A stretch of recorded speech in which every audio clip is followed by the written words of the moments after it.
weet jy die almal omtrent in Namibië praat Afrikaans.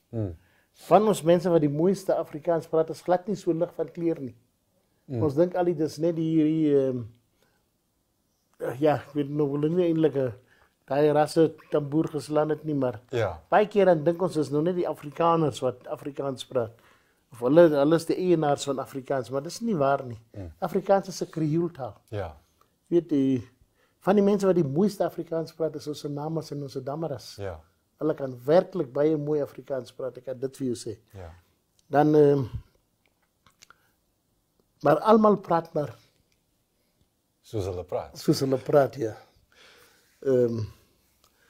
Ek het nou ander dag het iemand wat baie hoë Afrikaans gepraat het by 'n vulstasie vir die petroljockey gesê om tog nou maar alles na te sien. Soos die rateveers, brandstof.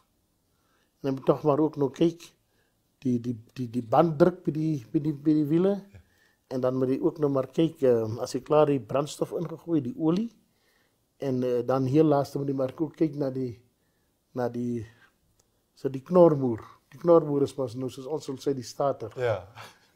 Ja, en dus die man in die winkel het teruggekom, die vir die petroljockey gevra as alles alright, die sê ja meneer, alles is alright, die petrol is alright, die banddruk, alles mooi. Maar hy laaste ene meneer, die missies het ek maar uitgelos.